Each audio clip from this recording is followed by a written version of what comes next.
He's back in our favorite broom closet, the Montreal tennis event. That's right. That's good. It's quiet. Right.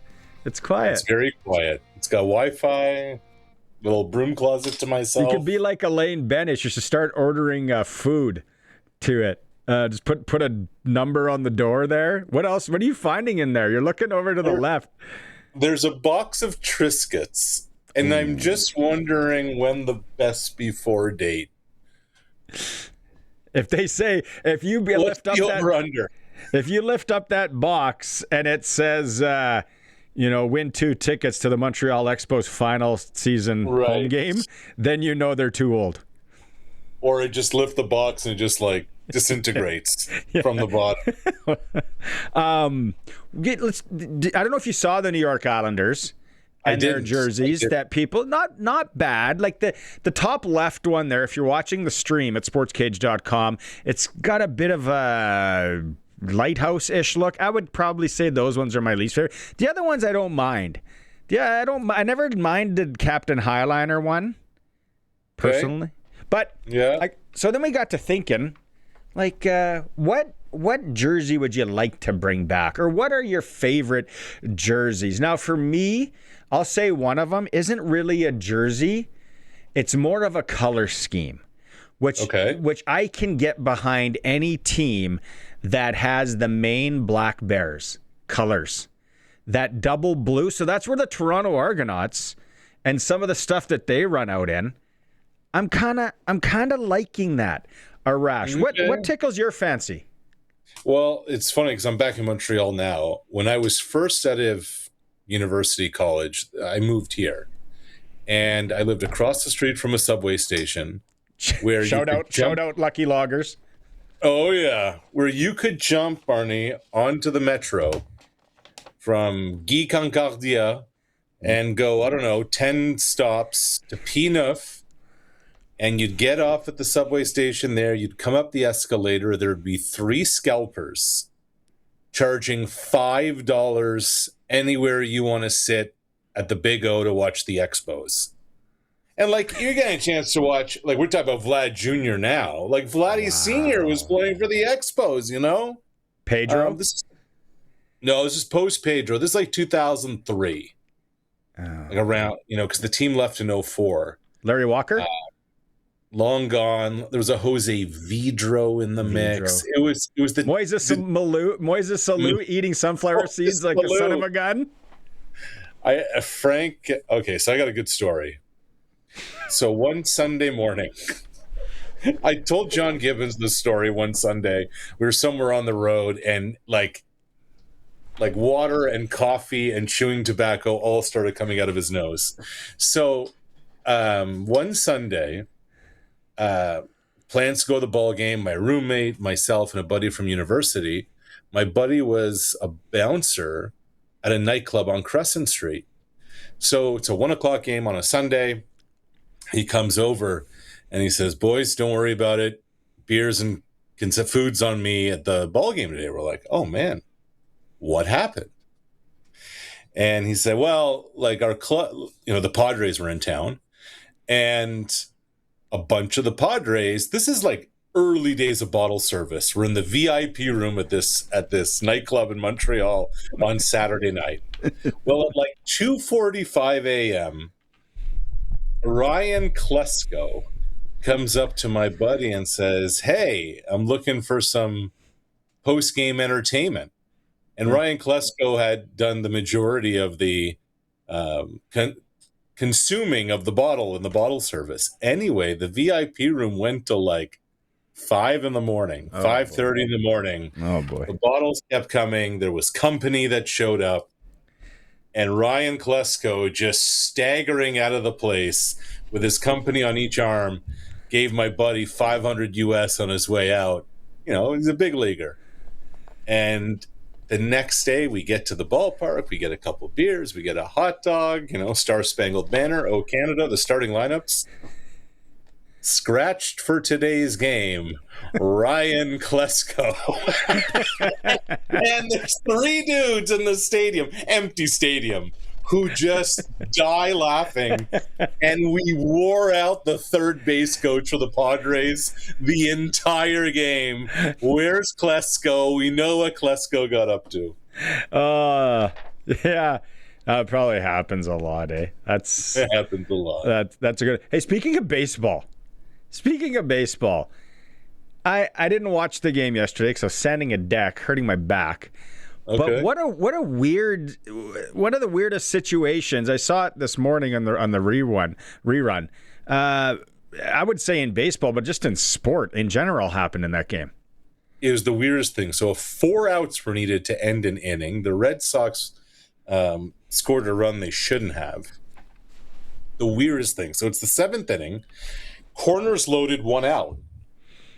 And the kind of issue, and then there's a pop out to center field. And everybody thought in the stadium that there were 2 outs. Except there weren't. And then the Jays forced a double play going back to first. Nobody tagged up. And then everyone's just looking around, not knowing what's going on. The umpires came on the mic and said, we got to go to New York to sort out what is happening here. And after a 15-minute delay, none of the runners on first and third tagged up. The Blue Jays doubled them off. Everybody in the stadium thought there were 2 outs. There was only 1, and they said, nope, the Red Sox run scores. It counts. Bizarre. Beyond bizarre. We can get into Rule 5C.09, whatever. It's obviously a flaw in the rule. Well, hold on here. Before we go down the flaw in a rule, common sense, does that not trump in on everything here? Apparently not when Rule 5C09 or whatever the hell it's called. So what's interesting is... The Ryan Klesko written rule. The Ryan Klesko rule. I did not know this, Barney.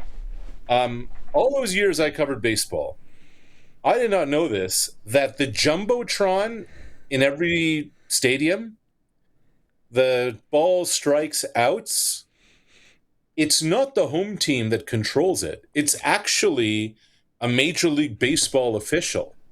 So Colson, run a little zoom in of this.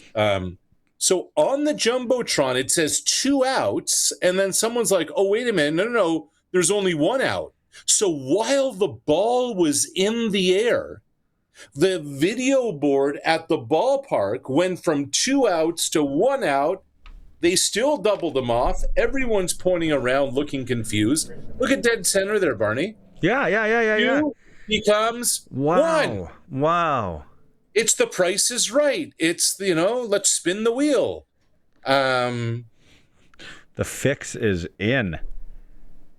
Wow. So my question is, the operator of the scoreboard, was he having one too many lemon squeezes in his sparkling water? Was he enjoying a poutine that splattered all over the keyboard and the joystick and he kind of panicked? What happened? Whoa. But, okay. Yep. Trying to wrap my head around.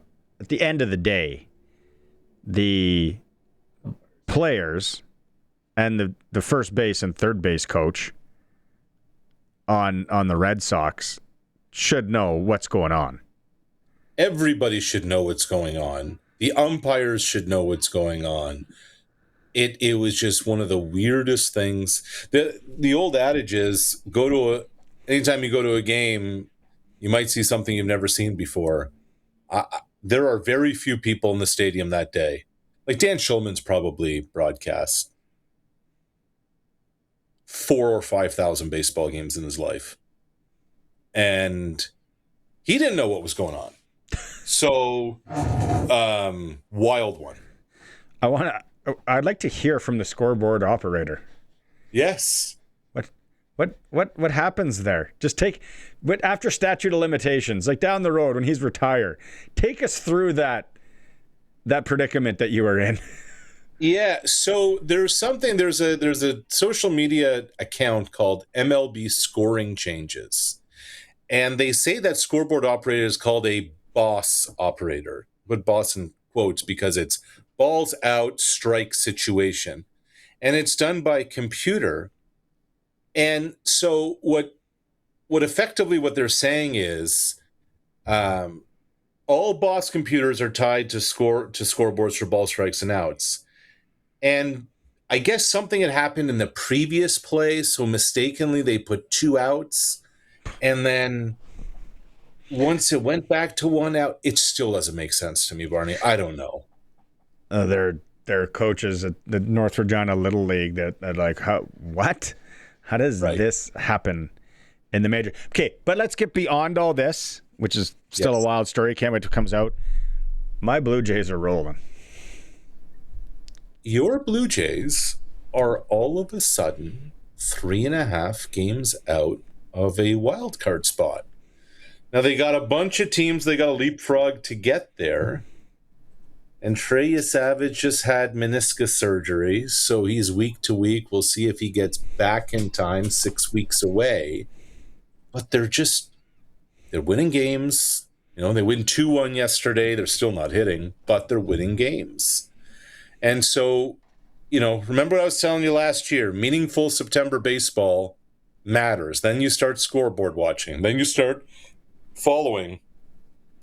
Meaningful September baseball is about to become meaningful August baseball because they've suddenly got themselves back in the hunt. Do they have the pitching to grind this out? Maybe. I like their offense is still MIA. Like Vlad still hasn't hit a home run at home. It's nuts. But I've been like all year he hasn't hit one at home. It's the craziest thing. So that's a stat that I didn't have on my keeping score at home cards. He at one point, I think he surpassed it now, but up until a week or so ago, he had hit more home runs last October than he had this entire season. Yeah, I remember that. Yeah. Jeez. 3.5. So you're saying there's a chance. Lloyd Christmas.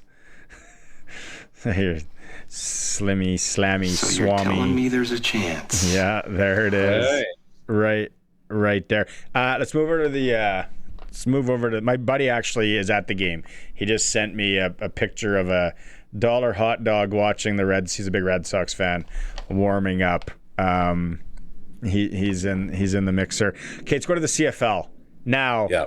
You haven't used this term yet for the Riders on their season, but Arash Madani thinks that this week is a must-win against Hamilton. Not just thinks, like believes. Look, this is the midway point of the season game. You're playing a Hamilton team that literally doesn't have a quarterback, that's hanging on by a thread. The Riders are 6-2. They have all these injuries. They have all these problems. This is the game they got to have. You're then 7-2. You're suddenly staying alive in the West. You're getting yourself a little bit of breathing room, especially with all these dudes banged up. There's going to be a gauntlet coming. And these are the games, the Ottawas, the Hamiltons, that you have to win because everything else is going to be a dogfight, even Winnipeg. So I don't think it matters who the quarterback for the Tiger Cats is going to be. This is more about the Riders than it is the Ticats, than it is their opponent.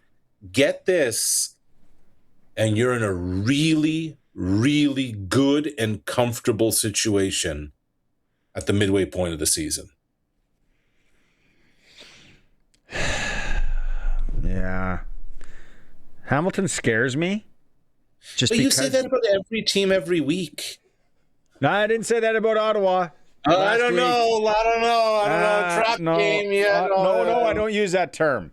Okay. I was good. I was gonna say Hamilton in Hamilton always spooks me, and I know they don't really have or who's playing quarterback for them, but they still seem like they're actually a good football. The bones of a good football team are there when you watch them. Yeah, I disagree. Because if you don't have a quarterback, you don't have a chance. On top of that, the Riders have one more rest day. Hamilton had to fly back from BC. Like, that was an ugly game against the Lions. If there was a game the Ticats could have kind of snuck away with, it was that one against the Lions. Rourke coming back. He was far from sharp, etc. You just don't have it. Like, it's funny. Toronto's 4-4. Hamilton's 3-6. And even though the Ticats beat the Argos because Liam Haralahu couldn't hit a field goal, to me, they're not even in the same category right now. They spook me. The boogeyman for me this week. What do you think Gino Lewis is doing right now? Who has Gino Lewis's agent been talking to? If I'm Gino Lewis, I want to be talking to BC. I think they're first and foremost. That's what I said. Glenn Suter didn't believe that last week. He went with another What did team. he say? He likes the fit in Calgary. Yeah. Yeah, I could see that. I could absolutely see that. Something stupid happened. Can Montreal pull something out of their sport coat, chest vest region and be like, ooh, let's play this card and bring in Gino? Because he doesn't have to. He can go for a league minimum just to stick it to whoever he wants to. Like, the money making thing, he might just say, you know what, I want to play and prove. So sign me for this, or then the cap doesn't become that, Yeah, to me, it's not as much cap thing as it is ratio thing. And ratio's key, yeah. And this has nothing, like, when you have a good thing going, do you want to mess with the juju? Like, Montreal right now is a wagon. Like, they're firing on all cylinders. And like, can Ed Hervey get over his own ego and understand that if I add Gino Lewis to this receiving core with Cody Fajardo and Austin Mack in this offense, we become instant. If we're not already, we become instant favorites to win the West. I don't know. Huh. There's a lot of hard heads. There's a lot of hard heads out there in pro sports, Barney. I was hanging on to maybe Dante Myers coming back, but I don't know if you saw the story that a young field reporter in Cincinnati did, and Dante Myers is turning heads at Cincinnati camp. Really? So even if he doesn't make the team, if they're talking about him and he's that close, you've been around this a lot more than me or any of these other people texting in here. If it looks that promising for him, you think a practice roster spot is in his future. A lot still has to happen. You got to play the preseason games. You got to play well in the preseason games. You got to emerge out of all of this healthy, because it's the easiest thing to waive injure a non-NFL vet, et cetera, et cetera. It's still very early, but it's like good for Myers that he's on the radar. Yeah.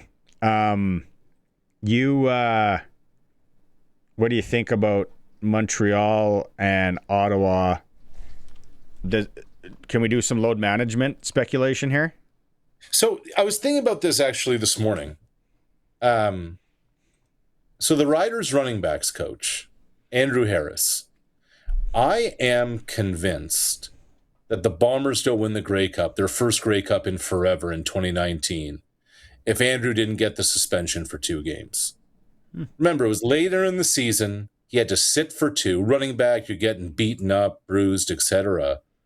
And not only did he get to rest, recover, recoup, etc., but it lit a fire under his butt, and on they go. Every other sport's doing it right now. And we understand more than ever rest, recovery, etc. I know I'm kind of contradicting myself about the mojo and the juju, but the Alouettes have a bye week next week officially. They have an unofficial bye week. Sorry, this week they have an official bye week this week. They have an unofficial bye week next week against Ottawa. So sit Davis Alexander for 2 weeks.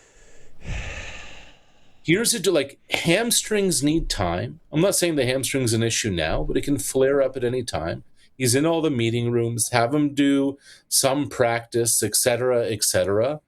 Sitting out one game, getting 2 weeks of not being hit, not having to pound away on the artificial turf, I think it would do him wonders. And then he comes back for August 28th against Winnipeg, which effectively at that point gives him 20 days between games. That to me is, and I don't think it's going to happen. Jason Moss doesn't come across as somebody who'd want to do something like that. I think it just, for the body, for the long term of November, etc., I think that would do Davis Alexander a world of good. I like that play. Yeah, because they play, so bye week this week, then he's off, like practice or do whatever next. That's a lot of rest. Midnight move Terry goes in at quarterback. Terry Wilson. Yeah, your boy. Yeah, with his duffel bag on the sideline, just in case I got to get out of town. I bring my duffel bag to the barn. Okay, before I let you go, and I know you're in the broom closet, I don't know how many minutes you got booked in there on the sign-up sheet. But I have all the time in the world for Brian Gully. Don't you worry. You got bring something to cook in that microwave tomorrow. On Thursday, bring something gross. Bring some fish or something, and just stink Triscuits and Captain Highliner's fish. Oh man. Okay, I want to back to the jersey thing. What's that? You never asked your jersey. Yeah. Okay, we didn't ask your jersey. Colson's saying. Yeah, you said the Expos, didn't you? Expos. Let's look at a couple of those throwbacks. Yeah, look at these. That is sharp. The Expos throwback cap, which has gained in popularity over the last few years. Sure has. They're visiting jerseys, the baby blues, and I love that Colson picked Gary Carter number 8. What a veteran move. Those powder blue, those are a sexy jersey. You roll into any stadium, and those jerseys reek of intimidation. You get respect too. The ladies love them. There you go. But just like nobody can hate the Expos. Yeah. What about the old? I asked Rob Vanstone this in hour 1, and I'm gonna play with Glenn Suter in hour 3. The old USA CFL franchise. Now I don't want to put you on the spot with some of those logos, but which one? If you could bring back one, if we could have a throwback game. Shreveport. The Shreveport Pirates, the brightish purple. Zuma Okeke, the Hall of Fame offensive tackle who spent most of his career with the Alouettes, went from Shreveport to Baltimore to Montreal. They were my favorites. I don't have that one on my thing here. Hold on. No? Shreveport Pirates images. You got it, Colson? Almost got it. Meh. Really? Yeah. Yeah. Who's yours? Las Vegas Posse. There we go. I think so much could have been done with the Sacramento Gold Miners. Yeah. Gold Miners. Not a sharp, and then I don't know. I love the logo. Show them the logo of the San Antonio Texans. I forgot about how good this logo was. Who does this when Colson finds it? When you first look at this quick, I want you to say, who does this kind of look like? I don't know if I can remember a player on the San Antonio Texans. Did Dunnigan have a cup of coffee? San Antonio Texans CFL roster. There's going to be... David Archer was there. I forgot about that. Did he play with every American team before buying the bakery in Waskesiu? There you go.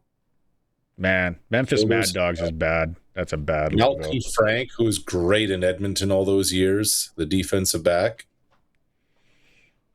Someone said Birmingham Barracudas. I don't like that logo at all. Everyone to each their own. Baltimore was good. That nice combo. Looked good. Simple. By the way, if you go to the Wikipedia page of the San Antonio Texans, a full shout out to Dan Ralph. Dan is a sports writer for the Canadian Press who's been covering the CFL all the way back to 1996 when he was writing about U.S. expansion in the CFL. So he's been covering the league for at least 30 years. So shout out to Dan. Dano. All right. Somebody texted in here, Captain Highliner breaded cod with shrimp scampi tomorrow in the broom closet. That's tomorrow's meal. Tomorrow's lunch in the broom closet. Okay, Thursday, my man. We'll talk to you. This has been fun. Have a good day. All right. Thanks, boys.